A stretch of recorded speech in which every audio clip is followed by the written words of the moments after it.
So this is a rant that I feel has been very long overdue, and it's one of the hot button topics in gaming right now, and that is $60 a fair price to charge for a video game?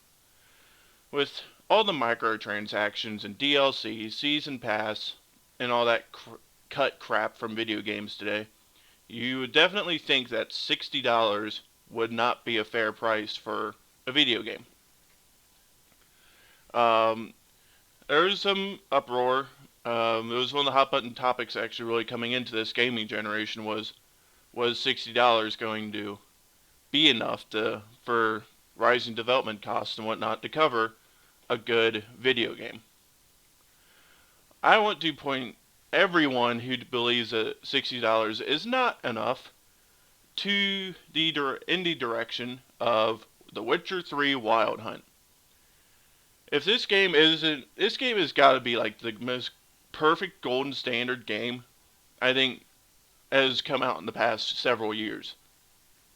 Witcher 3 Wild Hunt's development budget was somewhere in the area of about 81 million US dollars. Witcher 3 Wild Hunt cost $81 million to develop. That includes marketing costs, and sold 6 million copies. That equates to somewhere about $361 million that CD Projekt Red made off of Witcher 3 Wild Hunt. They more than doubled their money. They actually about tripled or quadrupled their money that they put into this game. And they sold 6 million copies. And it's not even the end of the year yet. This game hasn't been out for a year yet. It's going to probably hit about 8 million probably before it stops making any notable sales. And you're also attacking on a season pass that we know is going to be great content. And Witcher 3 Wild Hunt is freaking... How does anybody even, freaking bash $60 games? Witcher 3 Wild Hunt's one of the biggest games ever made. One of the biggest RPGs ever made. You cannot tell me for an instant that games like Destiny and Star Wars Battlefront is not total bullshit when they're launching with barely any content at all. Star Wars Battlefront is basically a multiplayer only game. Another game, Rainbow Six Siege, a multiplayer only game. And these games have... Battlefront's got a $50 season pass. They actually raised the price on that from $40 to $50. And I'm sure Rainbow Six Siege has a season pass. I'm not sure if it does or not off the top of my head. I'm pretty sure it's going to have a season pass, and it doesn't have a single player mode. It's literally a multiplayer only game. These games aren't worth $60. Their season passes aren't worth $60 to $50. Why that crap isn't put into the game is completely beyond me.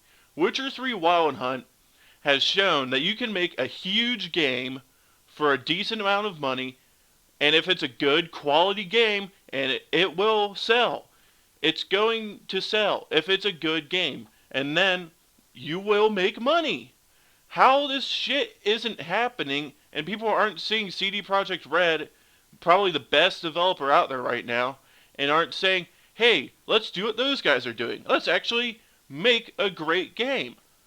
And then you will sell. You will sell your game if it is a great game. I don't understand it. Is $60 enough for a video game? Yes. It is definitely enough for a video game. Because we're still taking all the risks here. The consumers are hoping that $60, a decent investment for a piece of entertainment, is going to give us a great experience that will last and get your money's worth.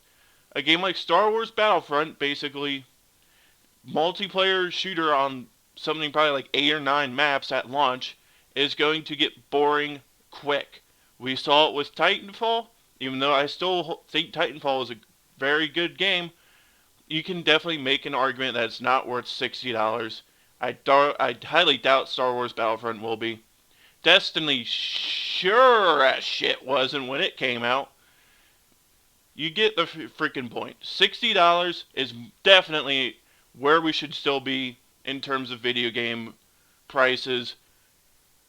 The case is closed. Go play Witcher 3 Wild Hunt and Fallout 4 and Rise of the Tomb Raider. Those games will be worth your $60.